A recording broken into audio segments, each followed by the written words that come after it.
And let's begin. What I'm going to give to you is an empowerment promise. I wrote 3 objectives for this presentation, and it comes down to this. Number 1, we're going to walk through evaluations of your program to assess it and see if it's working correctly for your athletes. Number 2, I'm going to put you in a position to teach movement. And lastly, I'm going to prepare you to coach in an austere environment. So this is my empowerment promise to you throughout this presentation. In my coaching experience, evaluation, teaching, and coaching in this order is what differentiates one coach from the other. So we're going to work through and prepare you to coach through education and evaluation.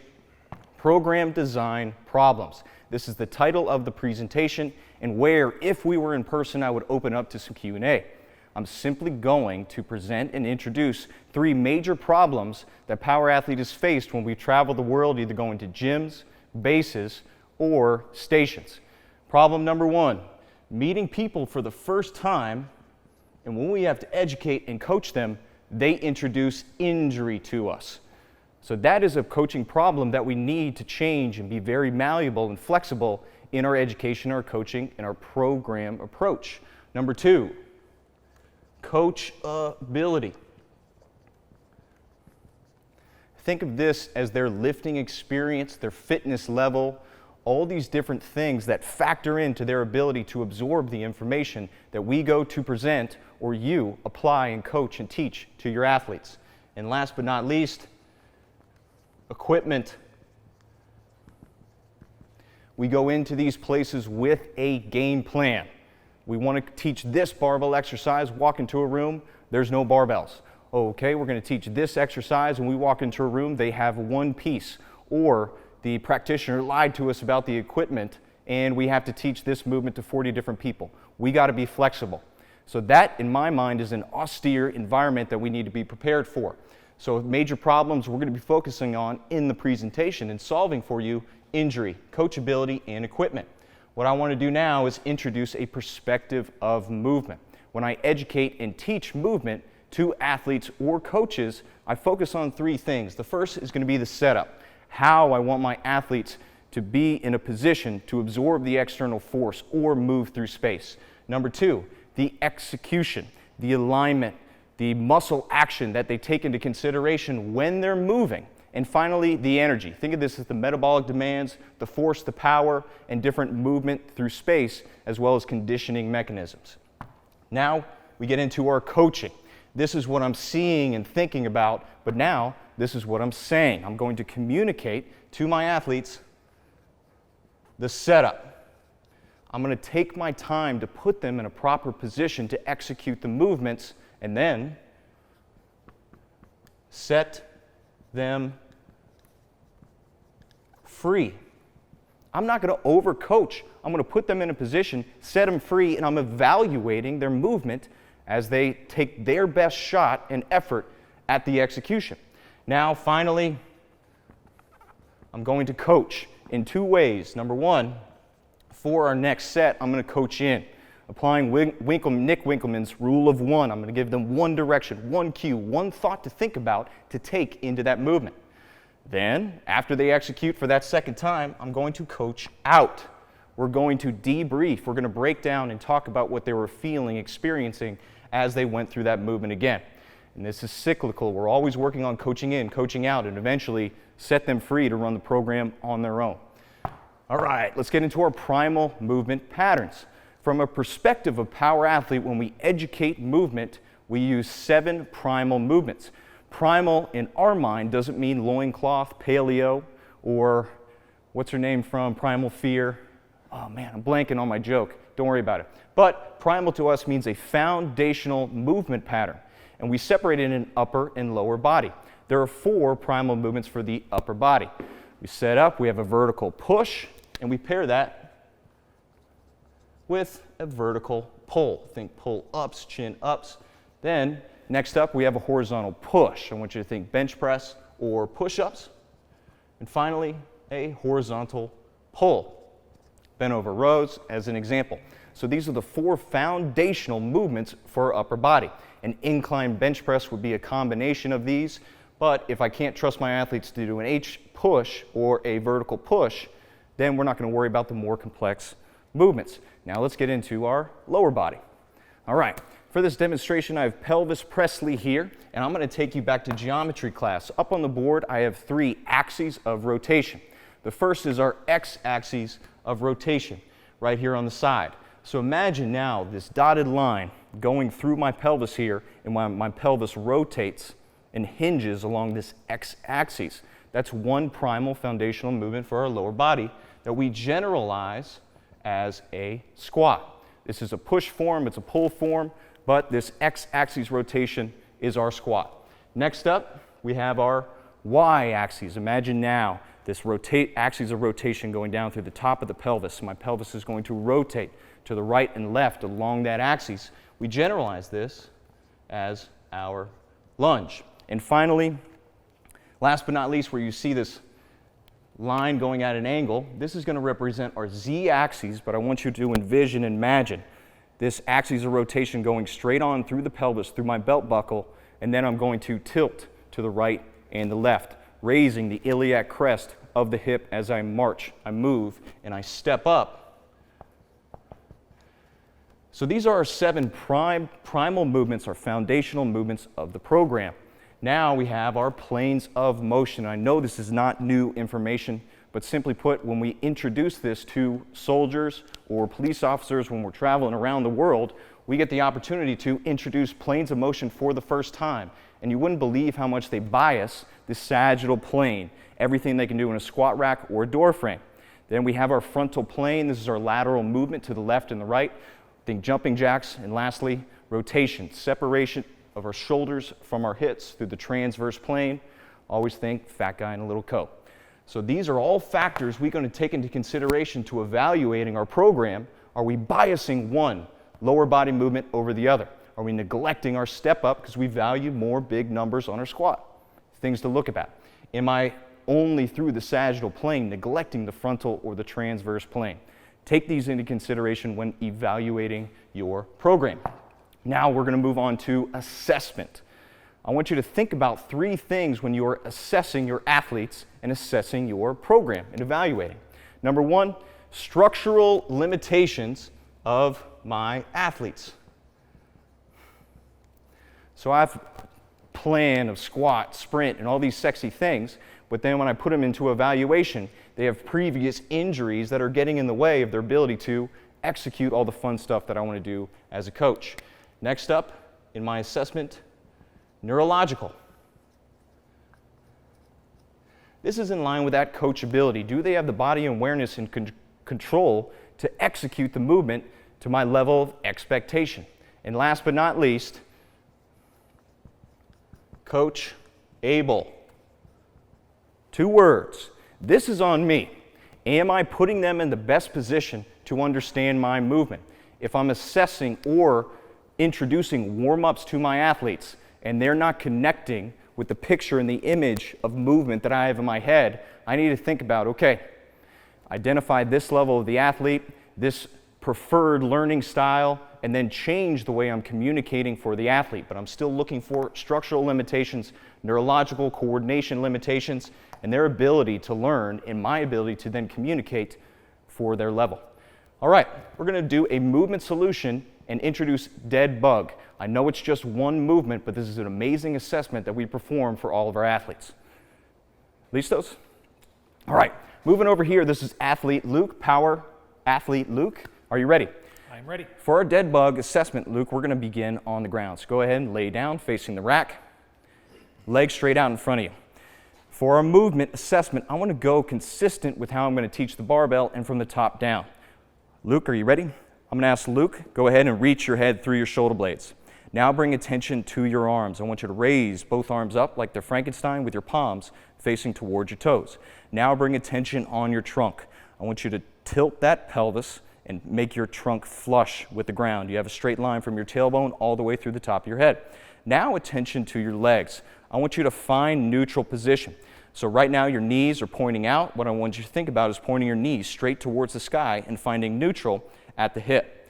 Now, go ahead and think shoelaces. I want you to pull your shoelaces towards your knees and flex those quads as hard as you can. From this position, raise both legs to the point your hamstring flexibility is challenged but not compromised. For you, an example of challenged would go ahead and bend at the knee, Luke.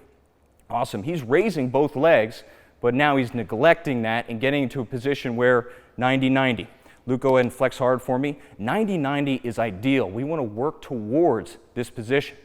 All right, go ahead and relax for a second. We're going to be showing you where your athletes will fail now from the feet all the way up. Focusing on Luke's foot here, I want to feel or observe and see if he's lifting up his big toe. When we're squatting, we want to be pressing that big toe down on the ground so I can assess where his feet go during stress just by observing or a little feel heel. Here, I'm also looking for pronation or supination within this foot. If we're rucking, running miles, or sprinting, this is a risk potential injury. So we want to make sure we have a flat level foot that I'm able to, there you go, good example, I'm able to rest a hot cup of coffee on. And you don't be afraid to do that. That's motivation for them to maintain this good position. All right, next up, I'm assessing their Achilles and calf.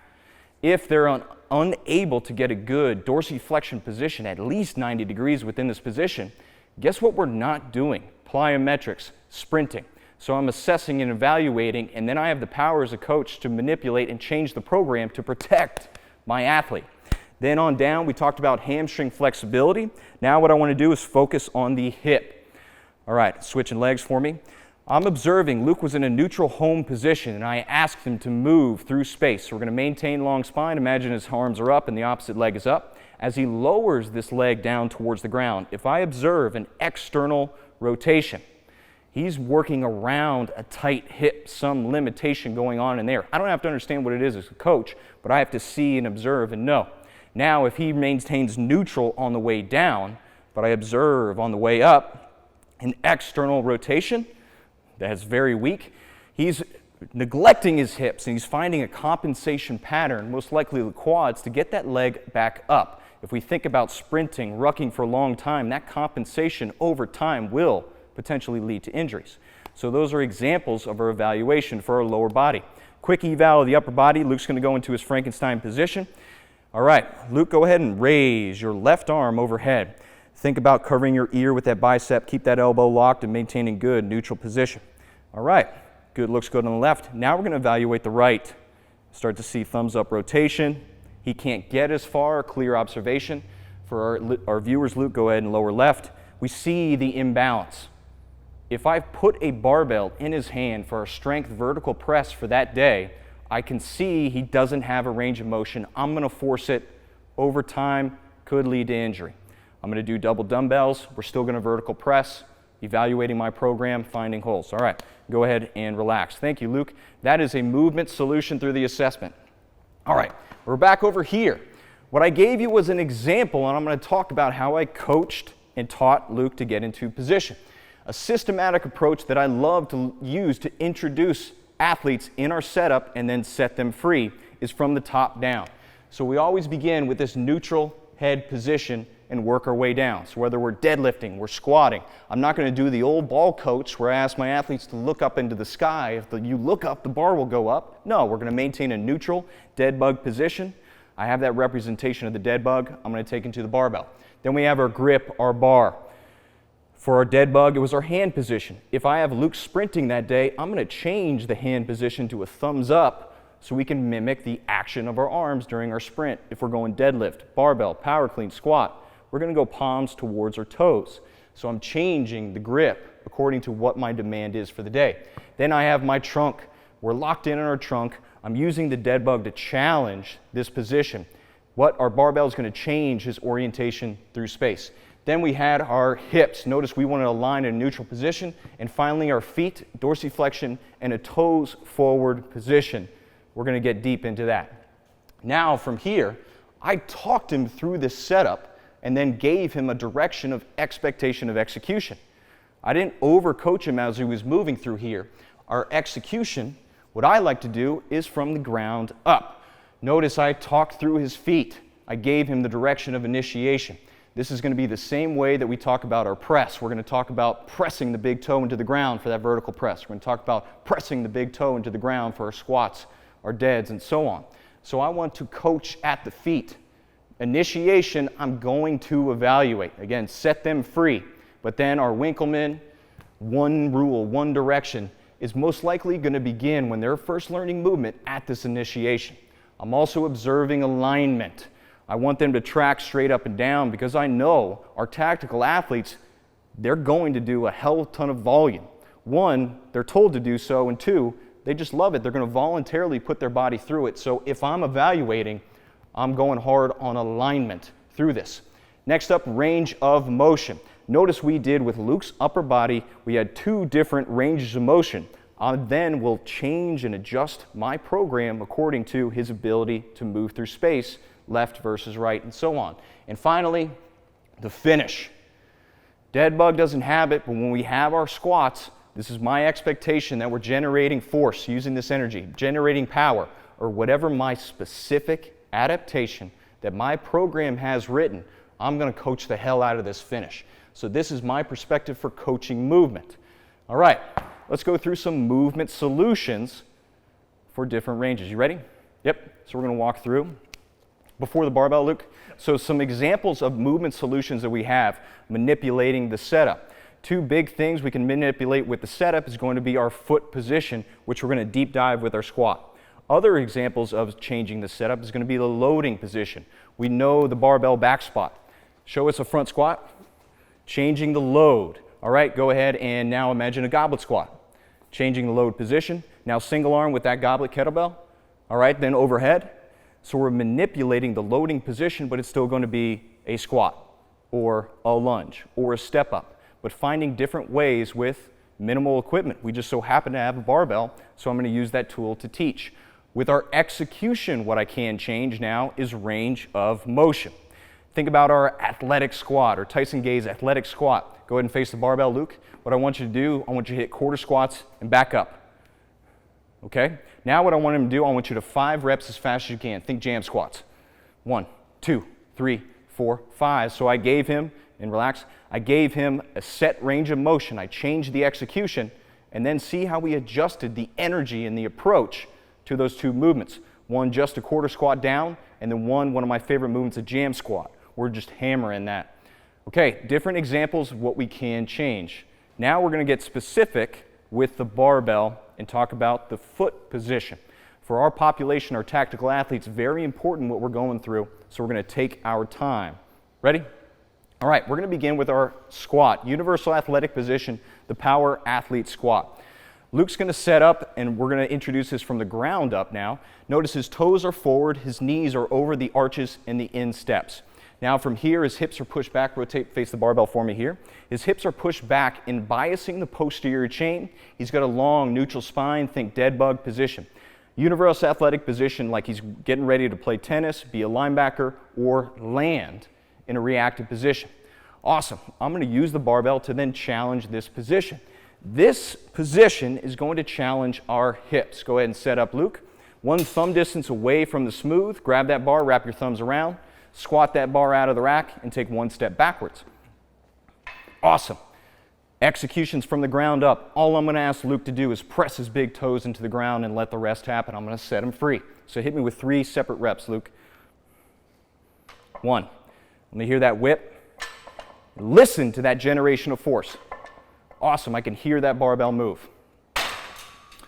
Okay, focusing on the feet. What I want you to do is face the camera for me, Luke. When we change foot position, attention, a lot of athletes' attention and coaches' attention is at the feet, but it's actually at the hips. So, Luke, go ahead and rotate toes out. Think air squats for time, Tabata. We got to win one of those competitions. Okay, this action still occurred. His change of position occurred at the hips. Now go ahead and rotate toes forward for me, Luke. Now rotate and face the barbell, and just hit me 1 rep. Without the bar, just for our camera. And his finish is through his hip. His finish is through his hip. So by changing foot position, the attention and the focus is at the hip. What does my athlete need? For a power athlete, field court sport athlete, we love the toes forward so we can finish and be the hammer through the opposition, really. Awesome. Next thing we're going to manipulate is adjust the foot versus the hip. We're going to set up, Luke, you ready? Into our barbell back squat with an active foot. Nothing changes, thumb distance away from the smooth. He's going to squat the bar up, take one step back, set up in his universal athletic position. But now we're up on the toes. Luke's going to go ahead and hit 3 reps for me here. Notice my expectation of execution is starting in this position, and he's getting as low as he's able to maintain this level, active foot, still pressing down with the big toes. Go ahead and rack it. All right, so squat down and hold for me, Luke. Attention at the feet. I'm identifying and evaluating my athlete's ability, if he's got any toe arthritis issues, ability to really press the big toe down, or he needs stability or mobility within the foot. This is our opportunity to take some heavy ass weight and manipulate and change and target foot limitations that I know a lot of your athletes have. They won't be able to move the same amount of weight until they fix or correct problems in their foot. All right, so active foot is focusing on the foot. Next movement, Luke, are you ready? Yep. All right, nothing changes. One thumb distance away from the smooth. What's that? Yep, now we're going to focus on the heel. So we're manipulating the setup. We're going to go into a heel elevated squat. One thumb distance away from the smooth, barbell on the rack, squat the bar up, take one step and find your balance for me, Luke. All right, we're going to do 3 reps, focusing here. If we start in a position similar to our active foot, we're going to maintain that neutral position. All right, so Luke, when you're ready, squat. So his depth will be determined on his ankle complexability. If he has ankle issues, he will not be able to get very far. We're going to see, go ahead and rack it for me, Luke. So he was fighting to maintain that level, neutral foot position and using the barbell to challenge his posture and his position of his ankle complex. Give me one good rep as you go down and just hold it for me. Notice, imagine the heavy weight on that barbell, but he's balancing, still pressing his big toe into the ground. We have a level foot from the toe all the way to the heel, and he's fighting for this position. He wants to lose it, but he's not going to let it. Now go ahead and stand up, Luke, and show me a bad rep. So he starts in this neutral floating heel position. As he goes down, he's going as low as he can, but it's changing his setup position, and we're neglecting some limitation within his ankle. Go ahead and stand up. So where he may be completing the rep, but it's not to my expectation of execution to correct potential injury or compensation pattern that is present. All right, next up, we're going to get into our staggered squat. Personally, one of my favorite movements for evaluating an athlete that I just met. Luke's going to set up. Nothing changes about the upper body. Thumb distance away from the smooth, squat the bar out, take one step. Now we're going to focus on our feet and change this. Our staggered stance is just that. He's going to line the back toes with his front arch, his front mid-step. He's still pressing the toes down. Our focus and attention as an athlete is going to be on the back Achilles. So go ahead and squat for me, Luke. Maintaining the alignment as if his feet were not staggered. He's pressing both toes down and squatting into his back Achilles and relying on the front hamstring and hip to stabilize this position. Rack it. So show some bad reps. Awesome. So now switching feet. Notice the toes, the back toes are in line with the front arch. Now squat down for me, Luke. This is going to be a good rep. This is his end range of motion. Is it below parallel? No, but he's focusing on really elongating and opening up that tendon and calf complex. Now stand up for me, Luke. This is going to be a bad rep. Get as low as you can and watch for the torso rotation in there. So he's getting as low as he can, but we are getting the heel off the ground or the torso, the hips, the trunk, all of that is rotating. So maintain the alignment in your staggered stance as if you have a neutral position, and you will definitely feel the stretch and the bias of that Achilles, and that's a good thing. All right, final one. Nothing changes about the upper body, but we're going to get into a split squat. All right, thumb distance away from the smooth, wrap your thumbs around the bar, take that one step back. All right, now what we're going to do, maintaining this width, he's going to kick one foot back We didn't get into a lunge-esque position, but our hips are maintaining neutral. I want to see an active foot, there we go, pressing that big toe down, and a soft athletic bend in the back knee. Luke, as an athlete, is focusing on sending his front knee as far forward as he can and maintaining this alignment as if he's squatting normally. So one more good rep for us, Luke, and then rack it. All right. Now set up opposite step for us. All right. So what we're going to see go wrong within this is locking this back leg versus allowing a straight line from the knee all the way through the top of the head. So hit us with a straight leg, Luke. And notice this changes the hip position versus our hinge. It turns it into more of a y-axis of rotation. Also, we're going to have athletes that are afraid to send that knee out over those toes. We're working on all of the structure within the knee. For our free bar, not safety bar, for our free bar, this is most likely going to be less weight than you can barbell back squat. But we're focused on really opening up that knee and attacking limitations within that structure, within that structure at stress, load, underweight.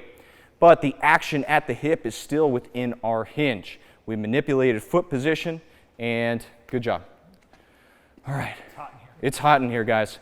So that is an example of how we took movement solutions of our setup, our execution, and different energy. I could also ask Luke, within the energy, to slow it down, to steady it down. Slow is a dirty word. To steady it down. Imagine we're doing eccentrics. 1, 2, 3, 4, 5, 6, 7, 8. That would be an example of changing the force, or isometric.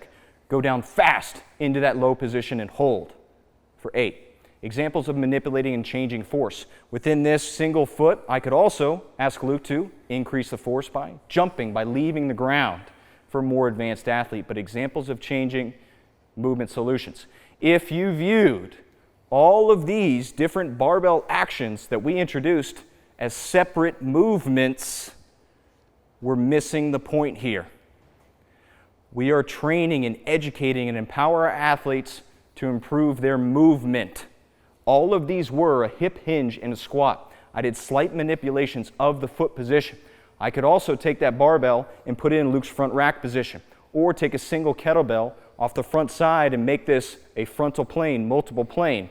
But my expectation of execution is still the neutral alignment, good foot position, and execution. So we want you to train movement, and as we get into a more austere environment, you'll start to see this unfold. But understand, all of these were the same movement, and I did slight adjustments, each targeting something we know is a potential risk for injury when you're out in the field. All right, back to our board. What you'll see here written is everything that I just talked about. And I want to mention this is a movement solution for the squat. What I could also do is change the movement to a lunge, but I'm still manipulating hips or toes, foot position, heel position, all of this good stuff, but I need to maintain the same expectation of execution as I have for a basic foundational movement. All right, so again, movement, capital M, all caps, not movements, little m with that S, as Luke did. No, shame, shame, shame. All right, let's get into austere training. This is how I view austere training. You are traveling all over the world and going to different things. I'm not going to get very specific, but I'm going to teach you how to think and prepare for when you go out to an austere environment and still know how to train and have a high functioning performance for whatever it is you got to do. All right, so we're right here. First thing I'm going to focus on, and I know that's what you're thinking, equipment.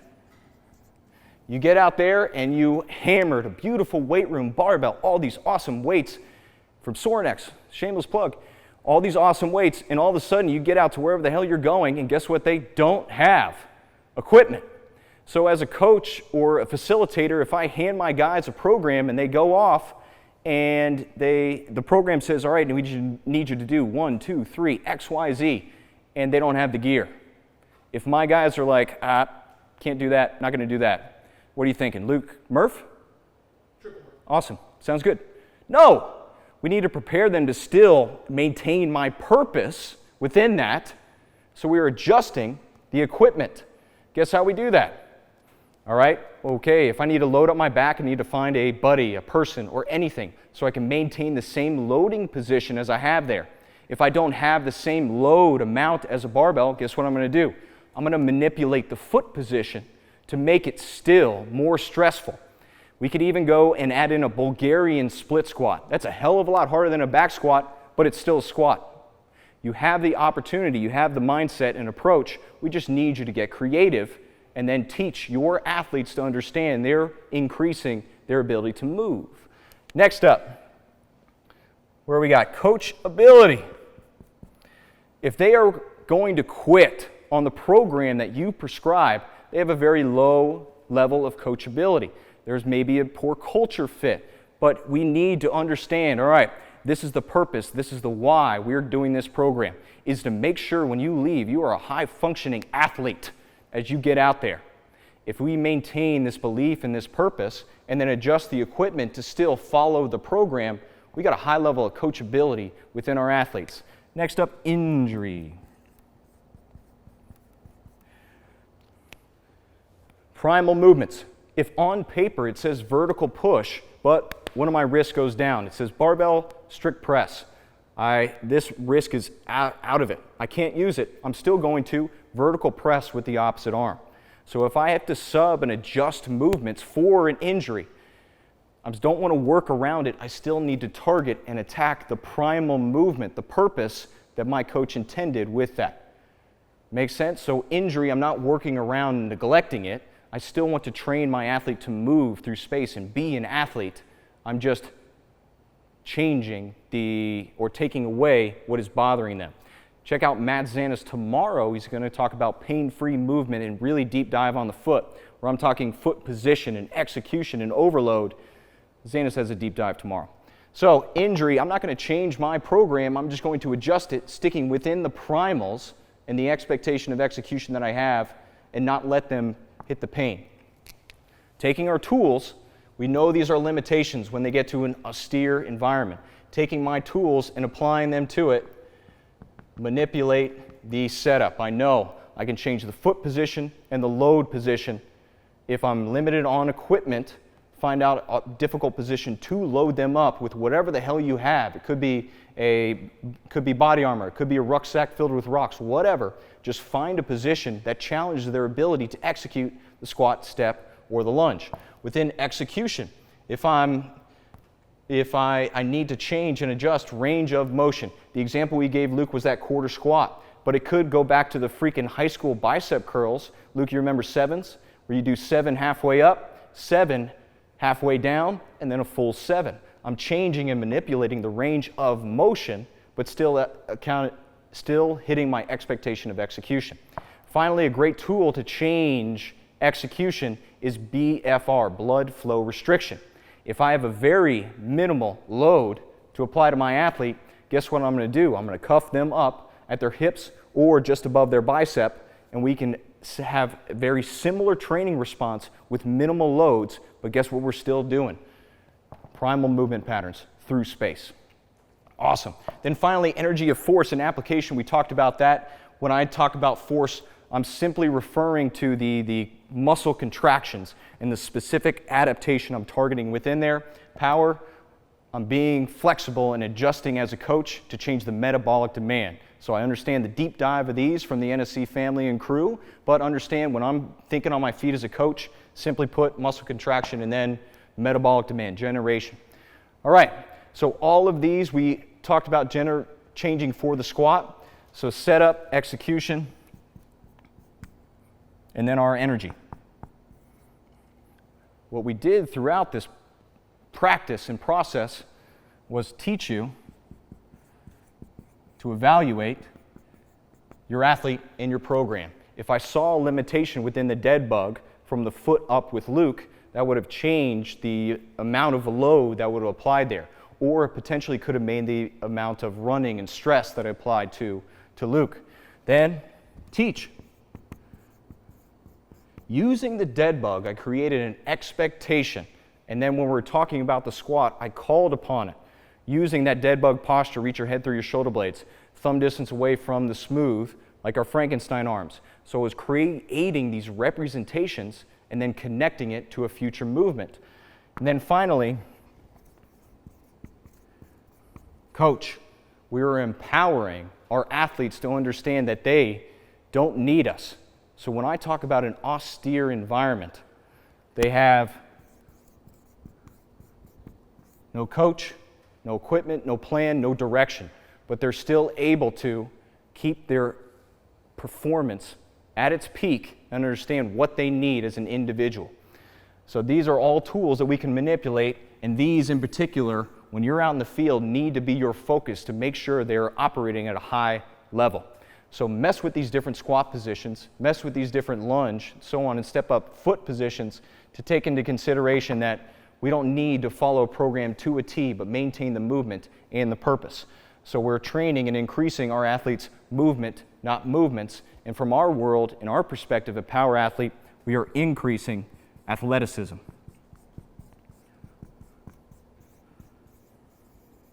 We don't need the perfectly beautiful, balanced barbells to accomplish this goal. We set up a foundation when they're in front of us. We teach them up and then set them free.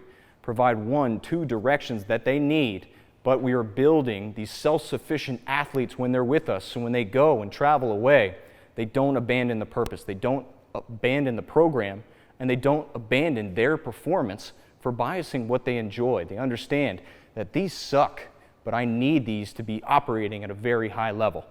So that is our purpose, increasing athleticism.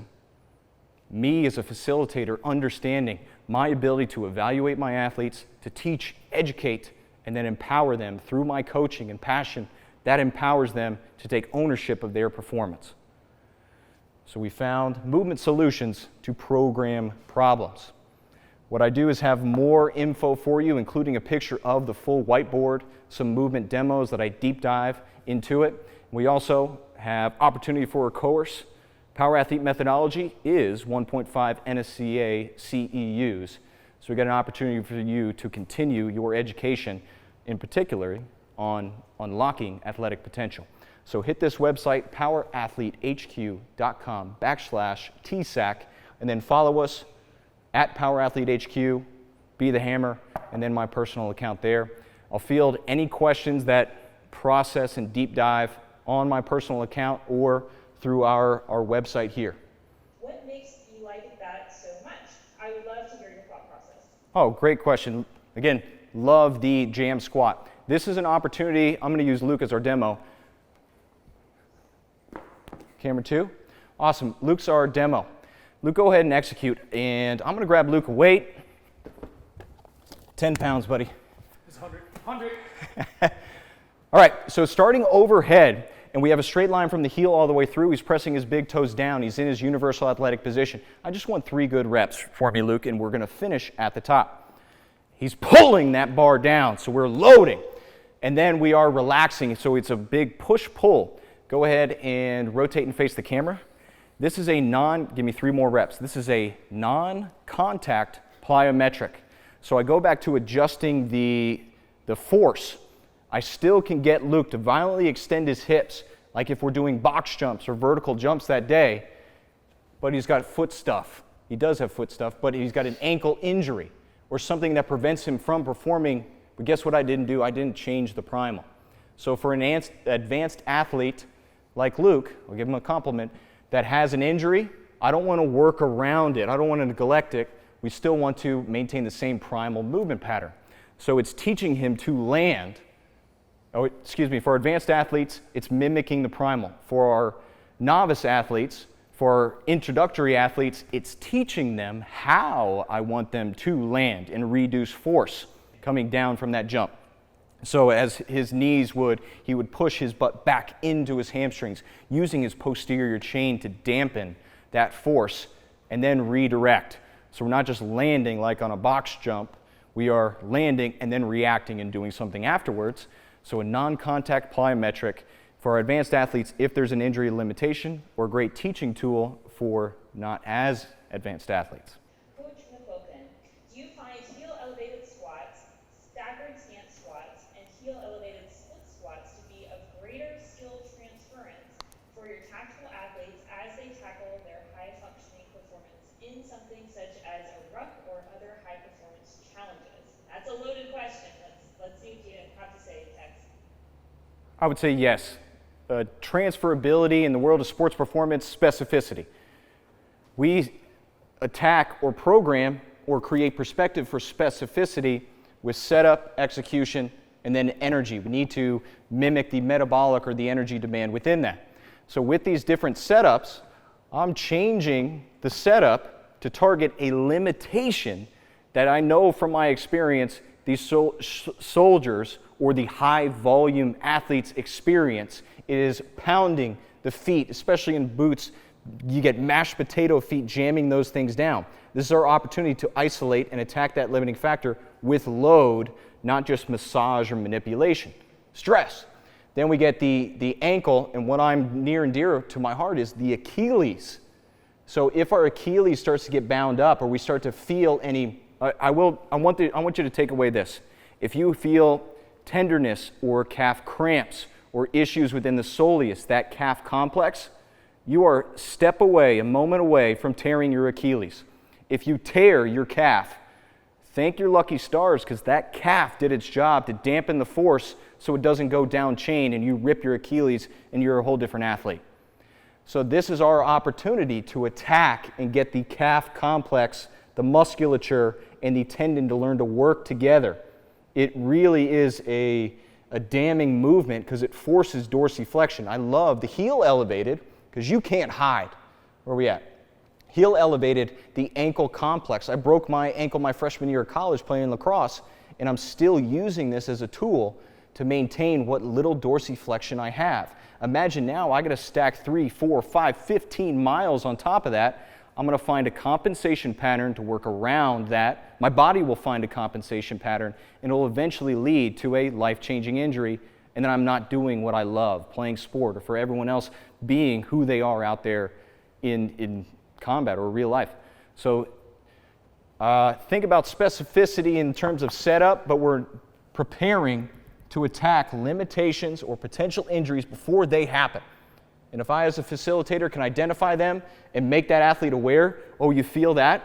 Well, you're moments away from, or step away from, and so on and so forth, and giving them more body awareness. And this is an opportunity to change. It's still a squat, but we're improving their ability to feel and gain some interoception. Xanis will talk about that tomorrow. Interoception and ability to solve a problem with their body through space. That's athleticism. So let's just push one more question here because we really appreciate your insight. This one's kind of fun. If you could make a 3-item equipment list for a quote-unquote austere environment, what are you bringing? Great question. I'm going to assume the austere environment has rocks or steps or something I can step up. So I'm not going to worry about the box to get there, but I do love a box. I'm going to assume you have bags of sand, like anything you can do, but think about a sand bag or anything I can load up to make it weird, awkward, grip intensive to hit my primal X, Y, and Z. I would love a kettlebell. Sorinex has some badass center mass bells within there. So we have a sandbag, we have a unilateral weight kettlebell, center mass bell, heavy ass dumbbell, something there. But most importantly, especially for going austere, something you can pull up on. So if you know you got a steady door frame but there's nothing else out there, bring one of those kitchen pull up where you earn your calories rigs, or find a pipe or something you can perform a vertical pull, because that's going to be very important for strengthening our upper back. Stronger upper back I have, more weight I can rack on it, or longer I can maintain good posture and not dip into a compensation pattern that could potentially lead to an injury.